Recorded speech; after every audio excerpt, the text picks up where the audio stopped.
तुम क्यों व्यर्थ में चिंता करते हो? तुम क्यों भयभीत होते हो? कौन तुम्हें मार सकता है? आत्मा ना कभी जन्म लेती है, ना ही इसे कोई मार सकता है। यही जीवन का अंतिम सत्य है। जिसने मन को जीत लिया है उसने पहले ही परमात्मा को प्राप्त कर लिया है, क्योंकि उसने शांति प्राप्त कर ली है। ऐसे मनुष्य के लिए सुख दुख, सर्दी गर्मी और मान अपमान एक से हैं। श्रेष्ठ पुरुष को सदैव अपने पद और गरिमा के अनुरूप कार्य करने चाहिए, क्योंकि श्रेष्ठ पुरुष जैसा व्यवहार करेंगे तो इन्हीं आदर्शों के अनुरूप सामान्य पुरुष भी वैसा ही व्यवहार करेंगे। सफलता जिस ताले में बंद रहती है वह 2 चाबियों से खुलती है, एक कठिन परिश्रम और दूसरा दृढ़ संकल्प। मैं भूतकाल, वर्तमान और भविष्यकाल के सभी जीवों को जानता हूँ, लेकिन वास्तविकता में मुझे कोई नहीं जानता है। जो दान कर्तव्य समझकर बिना किसी संकोच के किसी जरूरतमंद व्यक्ति को दिया जाए वह सात्विक माना जाता है। जो पुरुष सुख और दुख में विचलित नहीं होता है और इन दोनों में संभाव रहता है वह निश्चित रूप से मुक्ति के योग्य है। कर्म वह फल है जिसे इंसान को हर हाल में काटना ही पड़ता है, इसलिए हमेशा अच्छे बीज बोएं ताकि फसल अच्छी हो। जो लोग भक्ति में श्रद्धा नहीं रखते वो मुझे पा नहीं सकते, अतः वो इस दुनिया में जन्म मृत्यु के रास्ते पर वापस आते रहते हैं। मेरे लिए ना कोई घृणित है ना प्रिय है, किंतु जो व्यक्ति भक्ति के साथ मेरी पूजा करते हैं वो मेरे साथ हैं और मैं भी उनके साथ हूँ। मनुष्य को जीवन की चुनौतियों से भागना नहीं चाहिए, ना ही भाग्य और ईश्वर की इच्छा जैसे वाहनों का प्रयोग करना चाहिए। मनुष्य को परिणाम की चिंता किए बिना, लोभ लालच बिना एवं निस्वार्थ और निष्पक्ष होकर अपने कर्तव्यों का पालन करना चाहिए। जिस तरह प्रकाश की ज्योति अंधेरे में चमकती है, ठीक उसी प्रकार सत्य भी चमकता है, इसलिए हमेशा सत्य की राह पर चलना चाहिए। जिस मनुष्य के अंदर ज्ञान की कमी और ईश्वर में श्रद्धा नहीं होती वो मनुष्य जीवन में कभी भी आनंद और सफलता को प्राप्त नहीं कर पाता। जब जब इस धरती पर पाप, अहंकार और अधर्म बढ़ेगा तो उसका विनाश कर धर्म की पुनः स्थापना करने हेतु मैं अवश्य अवतार लेता रहूंगा। वह व्यक्ति जो अपनी मृत्यु के समय मुझे याद करते हुए अपना शरीर त्यागता है वह मेरे धाम को प्राप्त होता है, और इसमें कोई संशय नहीं है। जन्म लेने वालों के लिए मृत्यु उतना ही निश्चित है जितना कि मृत होने वालों के लिए जन्म लेना। इसलिए जो अपरिहार्य है उस पर शोक मत करो। वो जो वास्तविकता में मेरे उत्कृष्ट जन्म और गतिविधियों को समझता है वह शरीर त्यागने के बाद पुनः जन्म नहीं लेता और मेरे धाम को प्राप्त होता है। जो होने वाला है वो होकर ही रहता है और जो नहीं होने वाला कभी नहीं होता। ऐसा निश्चय जिनकी बुद्धि में होता है उन्हें चिंता कभी नहीं सताती है। अपने परम भक्तों जो हमेशा मेरा स्मरण या एक चित्त मन से मेरा पूजन करते हैं, मैं व्यक्तिगत रूप से उनके कल्याण का उत्तरदायित्व लेता हूँ। जो कोई भी व्यक्ति जिस किसी भी देवता की पूजा विश्वास के साथ करने की इच्छा रखता है, मैं उस व्यक्ति का विश्वास उसी देवता में दृढ़ कर देता हूँ। अच्छे कर्म करने के बावजूद भी लोग केवल आपकी बुराइयां ही याद रखेंगे, इसलिए लोग क्या कहते हैं इस पर ध्यान मत दो। तुम अपना कर्म करते रहो। मानव कल्याण ये भागवत गीता का प्रमुख उद्देश्य है, इसलिए मनुष्य को अपने कर्तव्यों का पालन करते समय मानव कल्याण को प्राथमिकता देना चाहिए।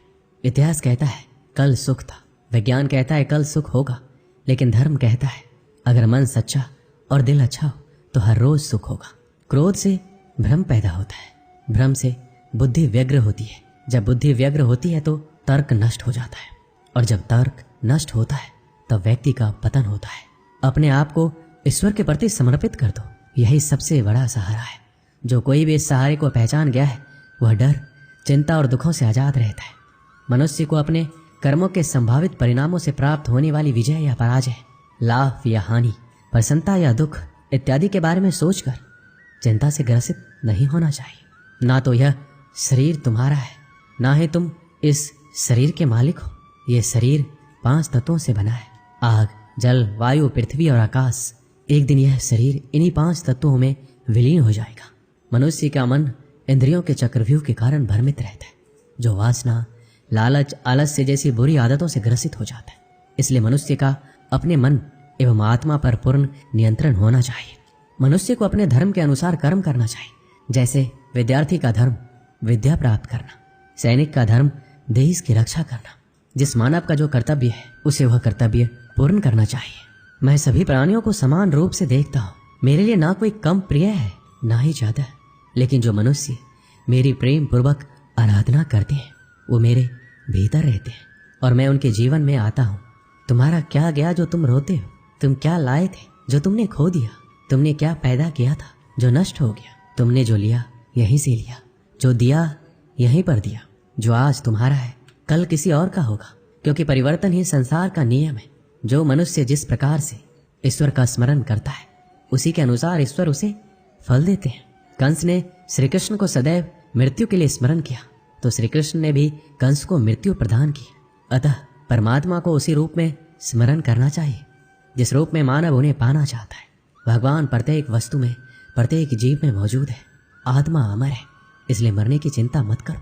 आत्मा का अंतिम लक्ष्य परमात्मा में मिल जाना होता है। इंसान नहीं, उसका मन किसी का दोस्त या दुश्मन होता है। बड़प्पन वह गुण है जो पद से नहीं संस्कारों से प्राप्त होता है।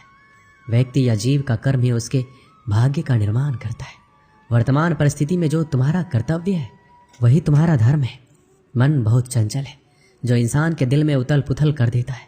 जब वो अपने कार्य में आनंद खोज लेते हैं तब वो पूर्णता प्राप्त करते हैं। जीवन में कभी भी किसी से अपनी तुलना मत कीजिए। आप जैसे हैं सर्वश्रेष्ठ हैं। बुरे कर्म करने नहीं पड़ते, हो जाते हैं, और अच्छे कर्म होते नहीं, करने पड़ते हैं। जो अपने मन में नियंत्रण नहीं रखता वह स्वयं का सने सने शत्रु बन जाता है। बुद्धिमान व्यक्ति को समाज कल्याण के लिए बिना आसक्ति के काम करना चाहिए। स्वार्थ संसार का एक ऐसा कुआं है जिसमें गिरकर निकल पाना बड़ा कठिन होता है। सेहत के लिए योग और किसी की जरूरत पर सहयोग, दोनों से ही जीवन बदलता है। आत्मज्ञान की तलवार से काटकर अपने हृदय से अज्ञान के संदेह को अलग कर दो। दुष्ट लोग अगर समझाने मात्र से समझ जाते तो यकीन मानो महाभारत कभी नहीं होता। मनुष्य अपने विश्वास से निर्मित होता है। वो जैसा विश्वास करता है वैसा बन जाता है। मान अपमान, लाभ हानि, खुश हो जाना या दुखी हो जाना सब मन की शरारत है जिसे तुम अपना समझकर मग्न हो रहे हो। बस यही प्रसन्नता तुम्हारे दुखों का कारण है। उस इंसान का मंजिल से भटक जाना तय है जिसकी संगत में नकारात्मक लोग रहते हैं। प्रेम सदैव माफी मांगना पसंद करता है और अहंकार सदैव माफी सुनना पसंद करता है। सिर्फ दिखावे के लिए अच्छा मत बनो। मैं आपको बाहर से नहीं बल्कि भीतर से जानता हूँ। जो इस लोक में अपने काम की सफलता की कामना रखते हैं वो देवताओं का पूजन करते हैं। व्यक्ति जो चाहे बन सकता है यदि विश्वास के साथ इच्छित वस्तु पर लगातार चिंतन करे। शब्द उतने ही बाहर निकालने चाहिए जिन्हें वापस भी लेना पड़े तो खुद को तकलीफ ना हो। परायों को अपना बनाना उतना मुश्किल नहीं है जितना अपनों को अपना बनाए रखना होता है। इंसान की सोच ही सबसे बड़ी पहचान है, वरना दुनिया में एक नाम के अनेक इंसान हैं। मनुष्य का जीवन केवल उसके कर्मों पर चलता है। जैसा कर्म वैसा जीवन।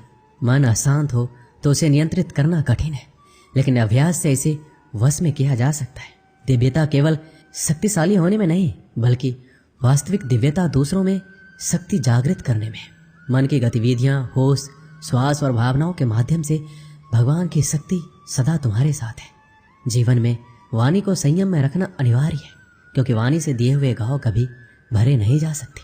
जब हम स्वयं जीवन के शिल्पकार हैं तो चलो हम अपनी मुश्किलों को हराते हैं, जीवन में मुस्कुराते हैं। एक बार माफ करके अच्छे बन जाओ, पर दोबारा उसे इंसान पर भरोसा करके बेवकूफ़ कभी ना बनो। ना हार चाहिए ना जीत चाहिए। जीवन में अच्छी सफलता के लिए परिवार और कुछ मित्र का साथ चाहिए। शांति से भी दुखों का अंत होता है और शांत चित्त मनुष्य की बुद्धि शीघ्र ही स्थिर होकर परमात्मा से युक्त हो जाती है। अपनी पीड़ा के लिए संसार को दोष मत दो, अपने मन को समझाओ। तुम्हारे मन का परिवर्तन ही तुम्हारे दुखों का अंत है। यदि कोई व्यक्ति प्रेम से, भक्ति से पुष्प, फल, जल भी मुझे चढ़ा दे तो उसी भाव से उसे स्वीकार करता हूँ। वह मेरा प्रिय भक्त होता है। उससे मत डरो जो वास्तविक नहीं है। ना कभी था ना कभी होगा। जो वास्तविक है वो हमेशा था और उसे कभी नष्ट नहीं किया जा सकता। अगर तुम्हें किसी ने दुखी किया है तो बुरा मत मानना। लोग उसी पेड़ पर पत्थर मारते हैं जिस पेड़ पर ज्यादा मीठे फल लगे होते हैं। इस जगत में मनुष्य भौतिक वस्तुओं का भोग कर सकता है। अगर वो चाहे तो सब कुछ छीन सकते हैं। मनुष्य कुछ भी नहीं कर सकता। अगर व्यक्ति शिक्षा से पहले संस्कार, व्यापार से पहले व्यवहार और भगवान से पहले माता पिता को पहचान ले तो जिंदगी में कभी कोई कठिनाई नहीं आएगी। हर किसी के अंदर अपनी ताकत और अपनी कमजोरी होती है। मछली जंगल में नहीं दौड़ सकती और शेर पानी में राजा नहीं बन सकता। इसलिए अहमियत सभी को देनी चाहिए। दोस्तों, इस वीडियो में बस इतना ही। मिलते हैं अगली वीडियो में। अपना ख्याल रखिएगा। जय श्री कृष्ण।